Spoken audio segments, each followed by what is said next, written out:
اثر کے بارے میں نے آپ کو عرض کر دیا، اثر کے بعد کوئی سنت نہیں ہے، اثر کے بعد کوئی نفل نہیں ہے. دو چیزیں بات ہے، ایک تو حدیث میں آتا ہے لا صلاۃ بعد الفجر الی طلوع الشمس، لا صلاۃ بعد العصر الی غروب الشمس. فجر کی نماز کے بعد کوئی نماز جائز نہیں ہے سورج کے نکلنے تک، اور عصر کی نماز کے بعد کوئی نماز جائز نہیں ہے سورج کے ڈوبنے تک. سورج کے ڈوبنے تک اس لیے عصر کے بعد کوئی نفل سنت نہیں ہے، اور اسی طرح فجر کی نماز کے بعد کوئی نفل سنت نہیں ہے سورج کے نکلنے تک. سورج نکلنے کے بعد آپ اشراق پڑھ سکتے ہیں، اس کے گھنٹے دو بعد آپ چاشت پڑھ سکتے ہیں. یہ اچھا، اب آگے ہیں جی مغرب کی طرف. اب اس پہ پہلے ایک بات یہ کلیئر کر دوں، فجر کی نماز کے بعد بعض لوگ سنت ادا کر لیتے ہیں تو بھائی حدیث یہ ہے فجر کی نماز کے بعد کوئی نماز نہیں ہے. اس روشنی میں ایک صاحب میں آپ کو بتاتا ہوں، ایک صاحب تھے مسجد میں پہلے تھا، محلے کی مسجد میں، پرانی بات ہے، تو وہ ہمیشہ آ کے فجر کی نماز جماعت کے ساتھ پڑھتے، فجر کی نماز کے بعد دو سنتوں کی نیت مار لیتے. اب اس مسئلے کو بہت غور سے سننا، ہمیشہ فجر میں جب آپ کی جماعت کھڑی ہوتی شامل ہونا، اور فجر کی نماز کے سلام پھیرنے کے بعد اپنی دو سنتیں ادا کرنا. تو میں نے کہا بھائی آپ روز ایسا کرتے ہو؟ انہوں نے کہا جی حدیث میں آتا ہے جی پڑھ سکتے ہیں جی. میں نے کہا صرف ایک بات کا سوال ہے آپ سے، آپ صلی اللہ علیہ سنت کی یہ چیز سمجھنے کی بڑی ضرورت ہوتی ہے. ہر چیز یاد رکھنا، اس چیز کو ابھی میں آپ کلیئر کر دوں. ایک ہوتا ہے حدیث میں آ جانا، ایک ہوتا ہے سنت کا ہونا. سنت کیا عمل ہے، حدیث میں آنا کیا عمل. سنت کو افضلیت ہے، سنت وہ ہوتی ہے جو آپ صلی اللہ علیہ وسلم نے جس کام میں ہمیشہ جو کام ہمیشہ کیا وہ سنت بنے گا. ایک آدھ بار کا واقعہ حدیث میں تو ذکر ملے گا لیکن وہ سنت نہیں بنے گا. سمجھ آئی میرا جی دوستو؟ جو کام نبی پاک نے ہمیشہ کیا وہ سنت ہے، جس کام کو ایک آدھ دفعہ کیا وہ حدیث میں موجود تو ہوگا کہ ایسا بھی ہوا ہے اس درجے میں، لیکن وہ سنت نہیں بنے گا. اس صاحب کو کسی صاحب نے وہ حدیث دکھا دی کہ فجر کے بعد آپ سنتیں پڑھ سکتے ہیں. میں نے کہا جی بالکل آپ کی بات ٹھیک ہے. اب آپ مجھے یہ بتائیں گے کہ آپ صلی اللہ علیہ وسلم نے زندگی بھر فجر کی سنتیں فجر کی نماز کے بعد پڑھی ہیں پہلے پڑھی؟ آپ خاموش. میں نے کہا ہاں میں بتا دیتا ہوں. ہمارے نبی پیارے نبی پاک صلی اللہ علیہ وسلم نے ہمیشہ فجر کی سنتیں فجر سے پہلے پڑھی ہیں، بعد میں کبھی نہیں پڑھی. تو سنت کیا بنے گا بھائی؟ نبی کی سنت کیا بنے گی؟ پہلے والی یا بعد والی بنے گی؟ پہلے والا عمل بنے گا. ایسے حج پہ جانا ہوا جب 19 کے اندر، وہاں میں نے آپ کو پتا پہلے فلائٹ سے چلے گئے تھے تو وہ موقع تھا، روز وہاں بیان ہوتا تھا. وہاں پہ عزیزیہ میں بھی وہاں موقع ملا تھا، تو بلڈنگ میں روزانہ بیان ہوتا تھا نماز کے بعد. تو لوگ سنتے تھے، سیکھتے تھے حج. الحمدللہ لوگوں کو بہت فائدہ ہوا، بڑی لوگوں کی دعائیں ملی. آج تک لوگ دعاؤں میں یاد رکھتے ہیں. 19 سے لے کر اب 3-4 سال ہونے جا رہے ہیں. جو لوگوں کو حج الحمدللہ ایسے ازبر کروا دیا تھا جیسے گنتی نہیں آ رہی بندے کو 10 تک، 1 2 3 4 5 ایسے فرض واجبات انگلیوں پہ یاد ہو گئے الحمدللہ. اور مجھے قرآن بابا جی نے بتایا تھا اس موقع پر کہ آج میرا پتہ نہیں وہ کہتے ہیں 17واں حج ہے، پہلا موقع دیکھ رہا ہوں کہ کسی پر دم نہیں آیا، کیونکہ ان کو اتنا حج پکا کر وہ روزانہ وہی ہوتے تھے. ہم تو خود حج پہ گئے، دور تو کوئی کام تھا ہی تھا. لوگوں کو حج پکا کروا دیا تھا، یہ فرائض یہ واجبات سارے ازبر کروا دیے تھے. لیکن اب دیکھو نا، اب ظاہر ہے فرض چھوڑے گا تو حج ہی نہیں ہوگا. اب دیکھ میرے حج کے جو 3 فرائض ہیں ان میں سے ایک فرض چھوٹ گیا تو حج ادا نہیں ہوا. واجب چھوٹ گیا تو دم آئے گا، واجب چھوٹ گیا تو یہاں ہماری نماز میں واجب چھوٹ جائے تو کیا ہوتا ہے؟ فرض چھوٹ جائے تو نماز لوٹا لو، اور اگر واجب چھوٹ جائے تو کیا کرو؟ سجدہ صاحب کر لو. لیکن حاجی کا اگر واجب چھوٹ جائے تو سیدھا ہی بکرا آتا ہے 500 درہم. اب تو زیادہ ریٹ بڑھ گیا، ٹھیک ہے نا جی. وہ اس لیے مشہور بنی یہ کہاوت، جب حاجی پر دم آتا ہے تو حاجی کا دم نکلتا ہے. ظاہر پاکستانی کرنسی کے حساب سے 1000 روپیہ اس کا ایک واجب چھوٹنے میں لگتا ہے. تو اس لیے الحمدللہ ان کو یاد کروایا تو کسی پر دم نہیں آیا. اور یہ میں بتا دوں، دیکھو ہماری نماز میں فرض چھوٹ جائے گا تو نماز لوٹا لیں گے، لیکن حج کا فرض رہ گیا تو حج دوبارہ کرنا اس ٹائم تو ہو نہیں سکتا. اگلے سال دوبارہ جانا پڑے گا، اس کے لیے خرچہ انتظام کرنا پڑے گا. صحت ساتھ نہیں دیتی، بعض دفعہ پیسہ ساتھ نہیں ہوتا، اس لیے یہ سیکھنا بھی بہت ضروری ہے. یہاں بیچ میں یہ بھی کہوں گا، حج عمرے پہ جانے سے پہلے اب آپ نے ٹکٹ کروا دیا، آپ کا ویزا بھی آ گیا، سیٹ اوکے ہو گئی ہے، لیکن آپ جانے سے پہلے 15-20 دن میرے شروع کرتے ہیں حج عمرے کو سیکھنا شروع کرتے ہیں. ٹھیک ہے نا جی، اچھی طرح سے اس کے لیے وقت نکالیں. آپ دکان سے اٹھے فلیٹ ہے اور چلے گئے سیدھے وہاں جا کے آپ نے صحیح طرح سے، بہت سے لوگ ہیں وہاں فرائض بھی چھوڑے، واجبات چھوٹ رہے ہوتے ہیں، پھر خیال بھی دم بھی نہیں دیتے، تو پھر کیا ہوا؟ آپ نے اتنا خرچہ کیا، وقت بھی نکالا، ادا نہ ہوا. اس لیے میں آپ کو بتا رہا تھا کہ میں نے ان صاحب سے کہا کہ فجر کی سنتیں نبی، ہاں وہاں پہ میں نے لوگوں کا ذہن بنایا، لوگوں کو تیار کیا کہ حج اس ترتیب سے کرنا ہے، اس طرح حج کرنا سنت ہے. کیونکہ آپ سب کو معلوم ہے کہ ہمارے نبی پاک صلی اللہ علیہ وسلم نے زندگی میں ایک ہی حج کیا. کیا کیا جی؟ ایک ہی حج کیا. وہ حج، اس حج کو کر کے لوگوں کو حج سکھا دیا. آپ صلی اللہ علیہ وسلم نے ارشاد فرمایا مجھ سے حج سیکھ لو، مجھ سے حج سیکھ لو۔ آپ صلی اللہ علیہ وسلم حج کے جتنے بھی ارکان ادا کرتے تھے صحابہ کو دکھاتے تھے اور سکھاتے جاتے تھے، ٹھیک ہے نا جی۔ اب یہ ہے میرے نبی پاک صلی اللہ علیہ وسلم کا کیا ہوا ایک حج، زندگی میں ایک کیا، وہی ہمارے لیے سنت، وہی ہمارے لیے سنت۔ اب میں نے حاجیوں کو اس پہ یعنی کہ جو نبی پاک نے حج کیا تھا ہمارے نبی پاک صلی اللہ علیہ وسلم، اس کے حساب سے پورا حج سکھا دیا کہ حج کی ترتیب یوں ہے۔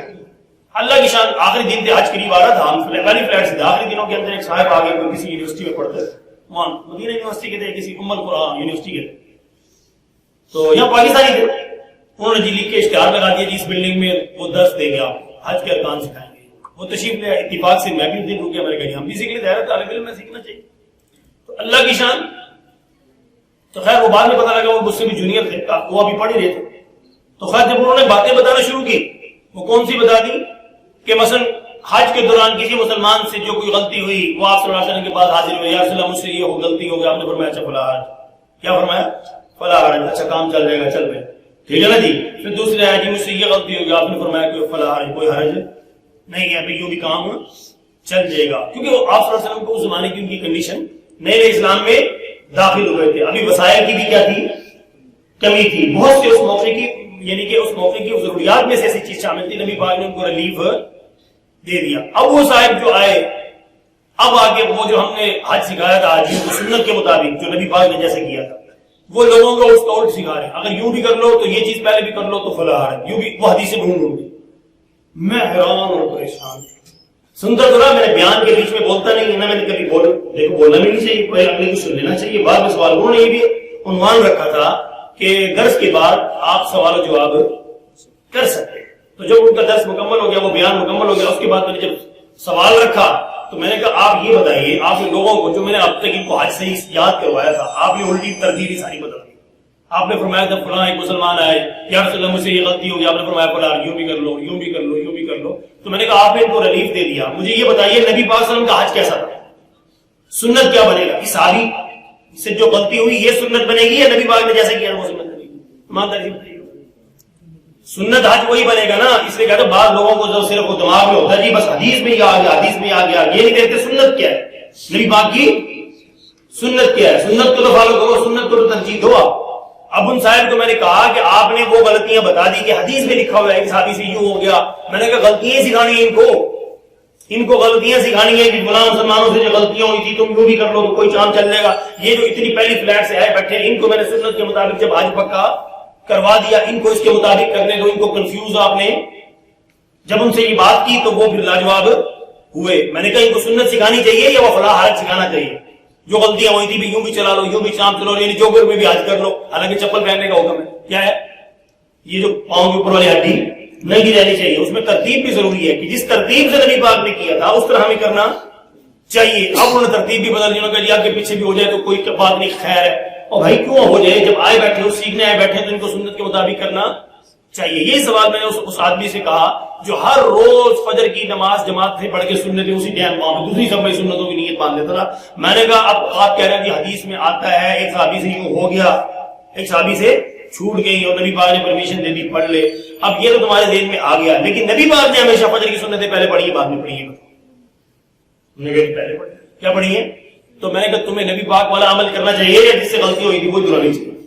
سمجھ میں آئی ہے؟ میں حدیث اور سنت کا آج فرق بتا کہ بہت سے لوگ کہتے ہیں حدیث میں ہے بھائی غلطی ہوگی تو غلطی دہرائیں یا سنت نبی سے سیکھیں، ایمانداری بتائیے گا کون سی بات صحیح؟ تو فجر کی سنتیں ہمیشہ کب پڑھیں گے انشاءاللہ، اور فجر کی سنتیں معمول بنائے، اللہ کرے مجھے بھی عمل کی اللہ توفیق عطا فرمائے، گھر میں فجر کی سنتیں گھر میں پڑھنی چاہیے۔ کیا پڑھنی چاہیے؟